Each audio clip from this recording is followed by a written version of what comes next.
నమస్తే, నేను మీ Gopi. Welcome back to our channel. ఈరోజు మనతో వచ్చరికి సీనియర్ జర్నలిస్ట్ జగదేవ్ గారు ఉన్నారు. సార్ నమస్తే. సార్ నమస్తే. సార్, అనంత్ అంబానీ, రాధికా మర్చెంట్ వీళ్ళిద్దరి పెళ్ళి వారం కూడా కావట్లేదు, హనీమూన్ కూడా సరిగ్గా వెళ్ళలేదు. ఇంతలోని వీళ్ళకి విడాకులని, వీళ్ళ మధ్య కొత్త వ్యక్తి ఒక అతను వచ్చాడని, సో ఈ వార్తలన్నీ బాగా వైరల్ అవుతున్నాయి. సో దీంట్లో నిజమెంత? కొన్ని ఎక్కువగా అట్లాంటి నెటిజన్స్కి సరదా అయిపోయింది, వ్యూస్ కోసము పిచ్చి చేష్టల కోసము చేస్తున్నారు. కానీ ఆ నెగిటివ్ వైబ్రేషన్స్ మంచివి కాదు అంటే నేను నమ్ముతాను. కాబట్టి మన అందరూ ఇడు నెగిటివ్ వైబ్రేషన్ అంటున్నాను అనుకోవచ్చు మీరు. ఎందుకంటే చాలా ఎగ్జాంపుల్స్ చెప్తాను నీకు. వేణుమాధవ్ గారు ఉన్నారు, కమెడియన్. ఆయన ఉంటుండగానే ఆయన చనిపోయాడని రకరకాలుగా చేశారు. ఏమైంది? ఆయన పాప గవర్నర్ కంప్లైంట్ కూడా ఇచ్చారు అప్పుడు, ఉమ్మడి ఆంధ్రప్రదేశ్కి ఉన్నప్పుడు. తర్వాత కొన్నాళ్ళు చనిపోయాడు ఆయన. చూడండి ఎంత విచిత్రం. అలాగే చైతూను సమంత విషయం, బాగున్నారు, హ్యాపీగా ఉన్నారంటే ఇంకా ఏదో ఇష్యూ ఇచ్చాయట, విడిపోతారట. ఆవిడ ఈ చైతూ కన్నా పెద్ద స్టార్ అయిపోయింది కాబట్టి మనస్పర్ధలు వచ్చాయి. నేను చూసావా? తప్పు కదా. వైవాహిక ఇప్పుడు సినిమా వాళ్ళు ఏం చేస్తున్నారనే యాంగ్జైటీ ఉండొచ్చు, ఓకే. గొప్ప గొప్ప వాళ్ళు, సెలబ్రిటీసు, వాళ్ళు నిజ జీవితంలో ఎలా ఉంటారు అని తెలుసుకోవాలనే ఉత్సుకత ఉండడం తప్పు లేదు. కానీ దాన్ని ఈ విధంగా మలిచి ఇట్లా లేనిపోని ప్రోపగాండా క్రియేట్ చేయడం అనేది కరెక్ట్ కాదు, చాలా తప్పది.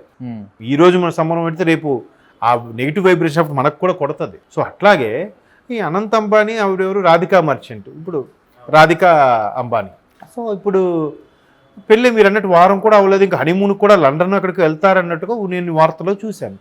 అప్పుడే అంటే దీనికి ఒక రీజన్ ఏంటంటే ఇలా రావడానికి ఒక పాకిస్తాన్ నటుడు, సమ్ అర్సలన్ నజీర్ అనే ఎవరో నటుడు ఇట్లా వీళ్ళ పెట్టి డబ్బుంటే ఎవరైనా అంగరంగ వైభవంగా చేసుకుంటారు, కానీ 10 కాలాల పాటు ఉంటాయో లేదో, ఇవాళ రేపు చాలామంది విడిపోతున్నారు కదా అని దాని మీద వ్యంగ్యంగా వెటకారంగా చేశాడు. దానికి ఆల్రెడీ ఆయన తింటున్నాడు ఆ పాకిస్తాన్ నటుడు.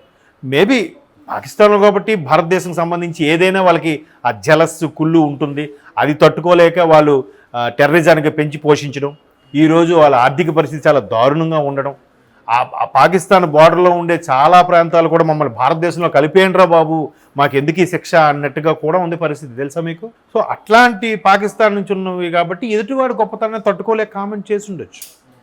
ఇది ఒక వెర్షన్లో. ఇంకో వెర్షన్లో జనరల్గా కూడా చేస్తున్నారు. ఎందుకంటే ఇవాళ రేపు చిన్న చిన్న విషయాలుగా కూడా విడిపోతున్నారు జంటలు.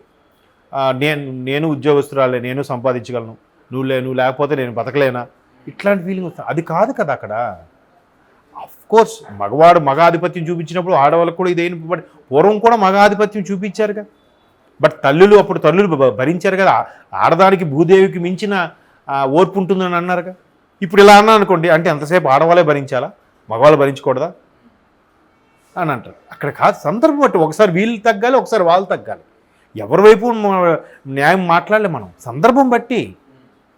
సో అట్లాగా ఎక్కువగా పెటాకులు అయిపోతున్నాయి కాబట్టి అలాంటి సందర్భంలో ఉండొచ్చు. కానీ ఇంకా పారాని కూడా ఆరలేదు కదా. ఇలాంటి సందర్భంలో అలాంటి వ్యాఖ్యలు చేయడము, వెటకారం చేయడం అనేది చాలా తప్పు. తట్టు మేబీ వాడికి ఆ పాకిస్తాన్ హీరోకి అంత కడుపు ఎందుకు మండిందంటే నేను అనుకోవడం, మీరు ఆ పెళ్లి వేడుక చూసారా? ఫస్ట్ ఆవిడెవరు, నీతూ అంబానీ గారు, మిస్సెస్ ముఖేష్, ఆవిడైతే ఫస్ట్ మైక్ తీసుకోగానే జై కృష్ణ అని స్టార్ట్ చేసి సనాతన ధర్మం గురించి, భారతదేశంలో వివాహ వ్యవస్థ గురించి ఎంత బాగా చెప్పిందో మీరు చూడండి ఆ వీడియో. ఈవెన్ ఆయన కూడా మైక్ తీసుకొని అట్లా మాట్లాడి ఆ పిల్ల మా పిల్ల అవుతుంది, ఇది ఎంత గొప్ప వ్యవస్థ, ఇది భారతీయుడు వివాహ వ్యవస్థ అనేది అని చాలా బాగా చెప్పింది. అంటే నేను చూశాను, చాలా ఇంప్రెస్ అయ్యాను. మనం ఇక్కడ మన దగ్గర నమస్కారం అంటాం, లేకపోతే లేదు. ఒక ముస్లిము సలాం వాలేకుం సలాం అనుకుంటాడు, ఒక క్రిస్టియను ప్రైజ్ ద లార్డ్ అంటాడు, అవునా?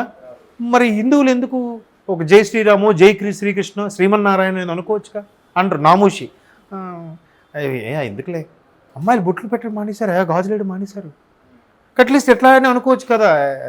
ఏం బాధ, హాయ్, హలో, గుడ్ మార్నింగ్. వాళ్ళు చూడండి ఎంత స్థాయికి వెళ్ళినా పెద్దవాడు కనబడితే కంపల్సరీగా సలాం వాలేకుం అంటాడు, అవునా కదా?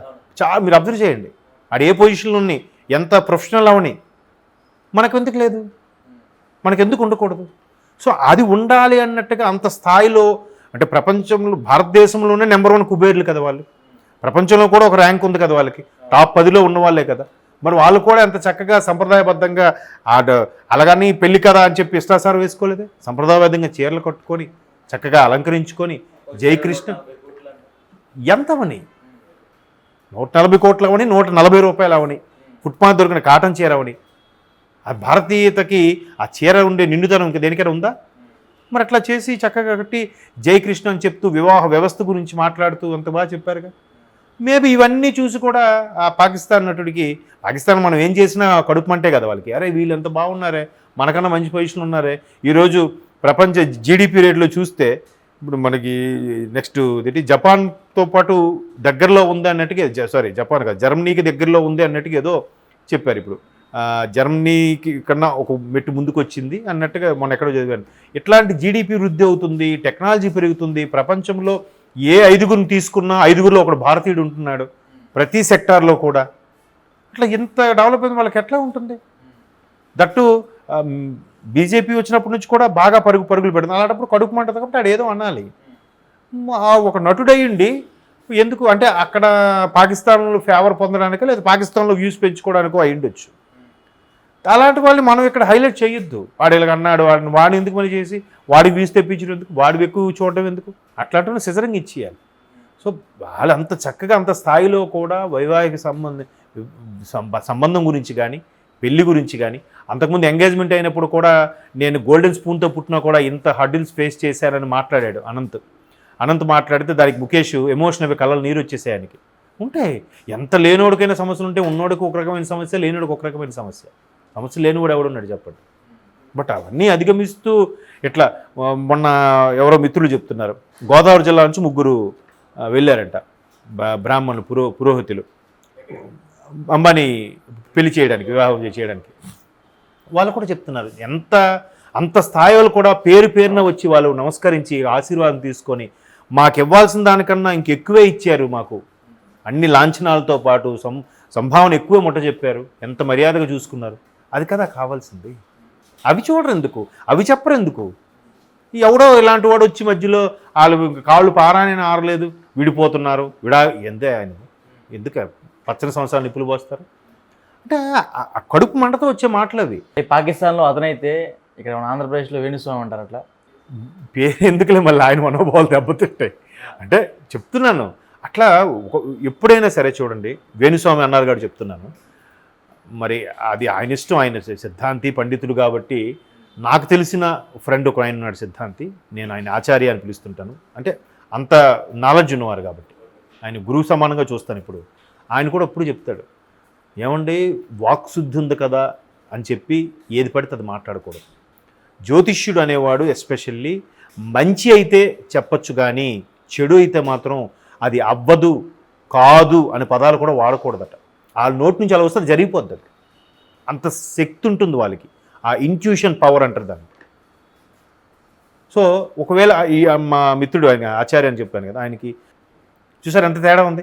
అంతేగాని అక్కడ కూడా కాదు అవ్వదే ఎందుకే వేస్ట్ చేసుకుంటూ వాళ్ళ కూడా ఏమండి ఆయన.